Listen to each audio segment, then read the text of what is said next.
السلام علیکم. ریڈیو پاکستان گلگت کے اسٹوڈیو سے میں ڈاکٹر شہدل خان. سامعین محترم، آج ہم نے پاکستان کے نامور کوہ پیما سمن بیگ کو مدعو کیا ہے. سمن بیگ کے آہنی حوصلوں کے آگے دنیا کی سب سے اونچی چوٹی ماؤنٹ ایورسٹ سرنگو ہو چکی ہے. اس کے علاوہ یہ دنیا کے 7 براعظموں میں جو مشہور چوٹیاں ہیں ان کو بھی سر کر چکی ہیں. سمن بیگ صاحبہ، آپ سے یہ جاننا چاہوں گا کوہ پیمائی کی طرف کیسے آئی؟ ماؤنٹینئرنگ کی طرف ایسے میرا شوق پیدا ہوا کیونکہ ہمارے گاؤں میں جو ہے تقریباً سب کی جو ایسوسیشن تھی وہ ماؤنٹینئرنگ کے ساتھ تھی، کیونکہ جب باہر سے لوگ آتے تھے تو ہمارے انکلز، ہمارے کزنس جو ہے وہ پہاڑوں پہ جاتے تھے، جو فارینرز آتے تھے ان کے ساتھ ایز اے گائیڈ یا پھر as a high altitude porter. میرے انکل صوبیدار یوسف خان اور محمد اللہ وہ پاکستان آرمی کے لیے کلائم کرتے تھے، تو ان کو دیکھ کے شوق پیدا ہوا. لیکن سب سے زیادہ جنہوں نے مجھے انسپائر کیا، جب چھوٹی سی تھی تب سے میرے بھائی مجھے پہاڑوں کے بارے میں قصے سناتے تھے. مرزا علی، انہوں نے خود 16 سال کی عمر میں شروع کیا تھا پہاڑوں پہ جانا، تو ہمیشہ کہتے تھے کہ جب آپ بڑی ہو جائیں گے تو ہم پہاڑوں پہ جائیں گے. تو اسی طریقے سے مجھے شوق پیدا ہوا، اور جب اسکول میں لوگ آتے تھے اور ہم سے پوچھتے تھے کہ آپ نے کیا بننا، تو میں کہتی تھی میں نے ماؤنٹینئر بننا. تو اسی طریقے سے شوق پیدا ہوا مجھے. کوہ پیمائی ایک مشکل کھیل، مشکل فن ہے. اس کے لیے پیشہ ورانہ تربیت کی ضرورت ہوتی ہے. اس سلسلے میں آپ نے کسی سے مدد لی؟ اوبویسلی ماؤنٹینئرنگ بہت مشکل سپورٹس ہے، پوری دنیا میں اس کو مانا جاتا ہے کہ انتہائی مشکل سپورٹس ہیں، کیونکہ اس میں ہمیشہ یہ ورڈ استعمال کرتی ہوں کہ دوسرے جو کھیل ہوتے ہیں اس میں ہار یا جیت کا ہوتا ہے، لیکن اس میں زندگی اور موت کا ہوتا ہے. آپ جب بھی اسٹیپ اٹھاتے ہو اس میں آپ کو نہیں پتہ ہوتا کہ کیا ہونے والا ہے. تو اس کے لیے اوبویسلی نہ صرف فزیکلی بلکہ مینٹلی آپ کو بہت زیادہ اسٹرانگ ہونا پڑتا ہے. کیونکہ اگر میں اپنی اگزامپل دوں، کیونکہ میں اپنے بھائی کے ساتھ کلائم کرتی ہوں، تو آپ امیجن کر سکتے کہ گھر سے 2 بندے جا رہے اور آپ کو پتہ ہے کہ میں کہاں جا رہی ہوں، مجھے کیا ہوگا. تو اس کے لیے اوبویسلی سب سے پہلے خود کو مینٹلی پریپیئر کرنا پڑتا ہے، پھر فزیکل میں سیکنڈ لیول پہ سمجھتی ہوں. تو میری جو پریپریشن ہوئی ہے، میری جو ٹریننگ ہوئی ہے، کیونکہ شمشال میں پیدا ہوئی ہوں اور اس الٹیٹیوڈ پہ پیدا ہونا اٹ سیلف ایک وہ ہے پلس پوائنٹ ہمارے لیے.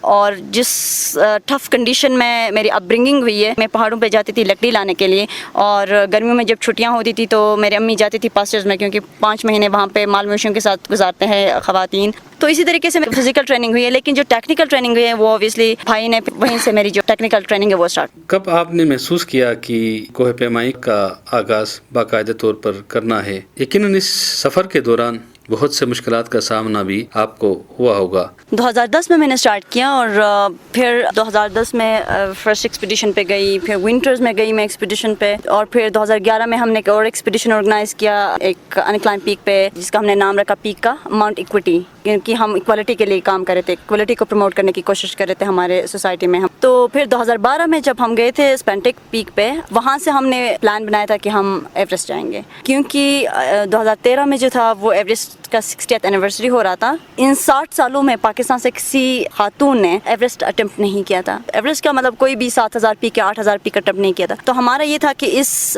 میگا ایونٹ پہ جو ہے ہم پاکستان کو ریپرزینٹ کریں گے. پھر اس کے لیے اوبویسلی بہت محنت کرنی پڑی، پورا 1 سال لگا ہمیں اس کے لیے اسٹیمنا بلڈ کرنے کے لیے، مینٹل، فزیکل، ٹیکنیکل جو بھی ٹریننگس تھے وہ 1 سال لگا ہمیں. فائنینشلی ہمیں سب سے زیادہ مسائل کا سامنا کرنا پڑا، کیونکہ میرے بھائی نے جب سے اسٹارٹ کیا مختلف آرگنائزیشنس کے پاس گئے، گورنمنٹ کے پاس گئے، پرائیویٹ سیکٹرز پر کسی نے کوئی رسپانس نہیں، لیکن ہم نے کبھی ہمت نہیں ہاری. اور پھر 2012 میں جو ہمارے ساتھ ہمارے فرینڈس تھے جو کلائم کرنے آئے تھے، ان کے ساتھ ہم نے آئیڈیا شیئر کیا کہ ہم جو ہے ایوریسٹ پہ جانا چاہتے ہیں، ایوریسٹ کلائم کرنا چاہتے ہیں for gender equality and women empowerment. تو کانسیپٹ جو تھا وہ ان کو بہت پسند آیا، اور ایکسپیڈیشن پہ وہ ہمارے ساتھ تھے، انہوں نے دیکھا تو انہوں نے بہت اپریشیٹ کیا. انہوں نے کہا کہ آپ لوگ اپنا ٹریننگ کریں، باقی اسپانسر جو ہے وہ ہم کریں گے آپ لوگوں کو. تو اسی طریقے سے پھر 2012 میں ہم لوگوں نے ایوریسٹ سمٹ کیا، اور وہ جو ڈیوریشن تھا اوبویسلی وہ پورا 2 مہینے کا تھا ایکسپیڈیشن.